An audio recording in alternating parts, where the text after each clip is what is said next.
por que você está na Umbanda? Qual o motivo de você ter se encontrado na Umbanda, né? Quando a gente pensa na Umbanda, a gente pensa na religião, a gente pensa nessa egrégora, a gente vem para o alimento espiritual. E todos nós que estamos na Umbanda, a gente tem em comum a afinidade espiritual. A gente tem em comum a necessidade desses caminhos, dessa estrada para a nossa evolução. Como a gente cultuar, como a gente reverenciar, como a gente louvar, como a gente se desenvolver, é a caminhada de cada um, mas é seguindo os preceitos, seguindo toda aquela magia que a gente precisa, que é o respeito, a devoção, a dedicação, é a entrega, é a doação, é o teu servir, né? É uma tarefa grande, é uma tarefa árdua. E aí, claro que a gente tem os ritos, as rezas, a importância da oferenda, os cultos que a gente faz, todos os rituais que a gente trabalha. Nós estamos em novembro, agora em janeiro a gente faz o Amaci, que é o banho no ori na coroa, para a gente começar o ano, os banhos de ervas que a gente usa, né, as velas que a gente acende, a flor que a gente oferece. Por trás de cada rito, uma magia, por cada magia, um sentir. A Umbanda é você sentir, é você se envolver, é você atuar, é você trabalhar. A gente trabalha duro. Quando fala caridade espiritual, é a entrega, a sua devoção, a sua dedicação. E a gente precisa a perseverança. Observa as pessoas, quem são as pessoas que você tem como referência na Umbanda, quem são as pessoas que você tem como liderança, que te desenvolve, que te ilumina, né? Todas elas com certeza têm uma afinidadezinha ou uma qualidade em comum, que é a perseverança, a dedicação. Não há desenvolvimento sem dedicação, sem uma disciplina, não há essa troca, né? Sem uma entrega. E aí a gente precisa às vezes se livrar de alguns conceitos nossos e se permitir ser abraçado por essa egrégora, respeitando os princípios, as bases de cada dirigente, de cada terreiro, dos mentores, né, de cada terreiro, dos guias de cada terreiro, tendo sempre esse respeito pelo chão que você está pisando, pelo solo sagrado, e essa universalidade que a Umbanda nos ensina aqui. Ao meu ver, poucos de nós ainda compreendeu essa universalidade. A gente sempre está brigando por esse lado, por aquele lado, né? Eu vi uma vez, nunca mais esqueci, de uma entidade, que a gente vai estar realmente crescendo quando a gente não precisar de portas nos templos, placas nas portas dos templos, né? A gente buscar a religião no sentido maior, a religiosidade, a abrangência. Então eu acho que a Umbanda cresce sim quando ela sincretiza, quando ela busca no xamanismo a essência do xamanismo, quando ela busca no cristianismo a essência do cristianismo, através do evangelho, da Bíblia, quando ela busca o ensinamento das religiões de nação, quando ela se agrega com os orixás, que faz parte de todas as nações. A gente pensa no orixá, propriedade desse, mas você vai para a linha do Oriente, você vê os deuses, você vai para o Ocidente, você vê também as divindades, os santos, as histórias dos santos, carregada de proximidade com os orixás. E aí não tem essa de ficar brigando, porque ele cantou o ponto de um jeito, ele pôs o toque de uma maneira. A gente está em 2022, Zélio, na época dele, dizia coisas que talvez hoje ele não estaria dizendo, com certeza, era um momento, era aquele período, né? Quantas coisas nós fizemos no passado que a gente se dizia tão importante, tão referência, e hoje a gente mudou às vezes, e que bom que nós mudamos. Quem não evolui com o tempo, no passado fica, com certeza, né? A Umbanda é isso, e o mais importante nesse momento que eu penso que a gente precisa é agregar toda essa tecnologia. Olha a oportunidade, né, da gente estar aqui falando dos guias, das entidades, falando de orixá, falando de Umbanda, falando dessa magia, mas não somos maioral, não somos melhor, não sou melhor que ninguém, a Umbanda não é melhor que ninguém, o Candomblé tem uma essência, a cultura do Candomblé é raiz, é lindo.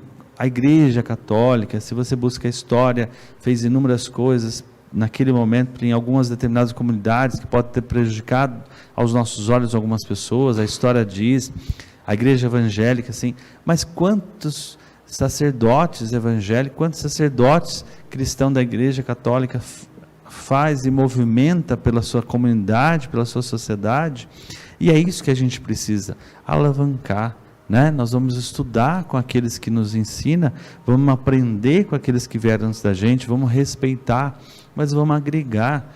A máxima de cada religião é uma essência pura, que nos leva ao Criador, que nos eleva ao Oxalá, ao Xalufã, ao sagrado, né? A luz maior, quer seja chamado por Jesus Cristo nas religiões cristãs, e nós também o reverenciamos como Jesus, nosso Senhor do Bonfim, e aí a gente, Oxalá, e outros na cultura indígena, em Anderu, Tupã, né? Se é Guarani em Anderu, se é em outras regiões, Ancantancã, Tupã, a luz é a mesma, né? Quando você busca a referência, quando você busca se esclarecer, quando você busca a divindade, você cresce.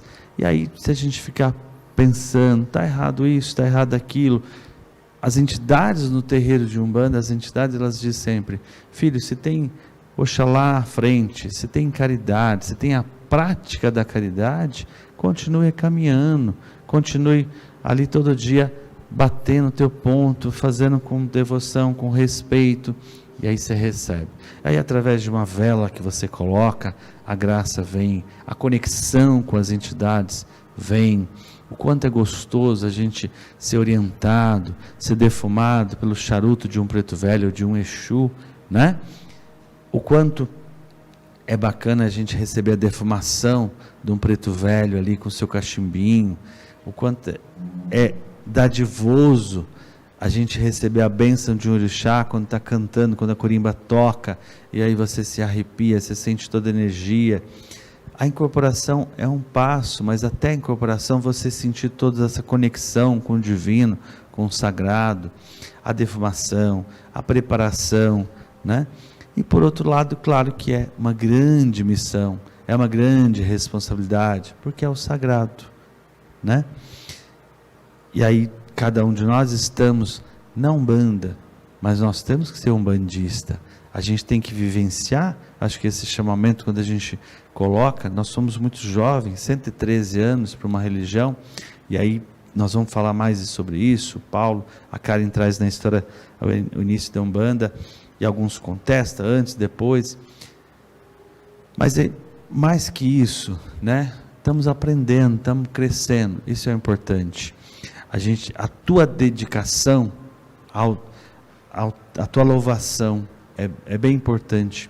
Hoje tem uma camada de gente que a bandeira da religiosidade, da espiritualidade, nós precisamos dessa egrégora. Sozinhos nós somos só uma andorinha. A espiritualidade é a mesma em todas as religiões, mas cada um de nós está num estágio, numa caminhada, né? Como diz André Luiz, a gente está num estágio de evolução, e aí é preciso a gente se agrupar a pessoas. Hoje o Daniel vinha, mas tá dodói, então é importante ter alguém do lado ajudando, a corimba. Nós sempre precisamos do outro, e quando nós damos as mãos, a gente cresce, a gente se torna forte, porque somos uma célula só. Nós somos todos seres vivos no planeta Terra, em busca da mesma luz, da mesma evolução. É isso que a gente precisa compreender, né? Mais respeito, mais fé, mais entrega, mais devoção, mais dedicação e menos conceito, menos fanatismo. A gente critica tantos outros que é fanático, e você faz tanta bandeira, né? O menor é o mais simples, é o mais singelo. Nós vamos ouvir um vídeo agora de Zélio falando do início. É uma narração antiga, é um videozinho que eu quis trazer esse áudio. Na verdade é um áudio, né, dele falando lá no início, pela vozinha dele. Para mim, quando a gente fala de Umbanda, a gente tem que falar de Zélio. É ele que, a partir dele, que começa assim esse formato. Já existia outros trabalhando com o Preto Velho? Sim, graças à misericórdia divina, né? Antes de surgir o remédiozinho, já foi testado em vários lugares, já foi, mas ele teve essa missão. E aí é o trabalhador, é aquele que se dedicou, o jovem que se dedicou. E nesse áudio ele fala sobre o início. Lá atrás, é um áudiozinho de 2 ou 3 minutos, onde ele vai falar desse início, desse começo, desse processo. para mim isso me repete a uma satisfação, a uma alegria, porque desde o primeiro dia que eu pisei no terreiro de Umbanda, num momento de transição na vida, de mudança, de um local onde eu passei praticamente toda a minha adolescência, e aí aquela coisa, estamos no caminho, não estamos, o caminho é um só, a busca do teu desenvolvimento, a busca da tua autocura, da tua reforma interna, da tua transformação interna. E desde 96, quando eu pisei num terreiro em São Caetano, que o índio, manifestado ali, o médio Nelson, com seu pena branca, ele vem, coloca a mão na minha testa e eu caí no chão, e ele disse, esse moço tem que estar aqui de novo semana que vem. Eu logo olhei para ele e falei, nesse lugar, jamais. Na outra semana, a casa começava às 19 horas, 17 horas em ponto, eu estava lá esperando para abrir a casa. E nunca mais saí dessa amada Umbanda. Nem sabia o que era Umbanda, nem entendia o que era Umbanda, não conhecia, mas sempre com respeito. Desde fazendo o evangelho em casa, Caboclo da Mata manifesta um dia numa terça-feira e diz aqui na aldeia, e a partir dessa terça-feira que ele manifesta, passa-se 8 meses, a gente começa o trabalho no templo de Umbanda. Nunca tive esse entendimento, imaginação de uma vocação de abrir um terreiro, mas desde quando começa o terreiro, que os trabalhos foram definidos toda terça-feira, graças à misericórdia dos orixás, isso já se faz 25 anos, nunca deixei de estar em uma terça-feira. Então pense, se tem um significado, é essa dedicação. E as pessoas que eu busco como referência, são as pessoas que eu vejo que se dedicam, não são as pessoas de muito rito, de muita ritualística, que eu respeito e que eu vou aprender sempre, mas a dedicação, a entrega, o que as entidades estão buscando, mas o que realmente as entidades falam.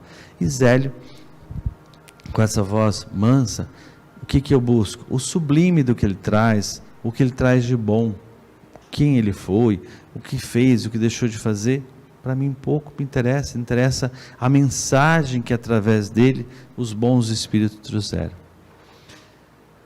Tá aí, Tiago, estamos aí? Federação Kardecista do Estado do Rio me chamou para sentar à sua cabeceira. Trazia uma ordem, fora jesuíta até aquele momento, chamava-se Gabriel Malagrita. Daquele instante, ele ia criar a lei de Umbanda, onde o preto e o caboclo pudessem manifestar, porque ele não estava de acordo com a Federação Kardecista, que não recebia pretos nem caboclos. Pois se o Brasil, o que distingue no Brasil, eram caboclos, eram nativos,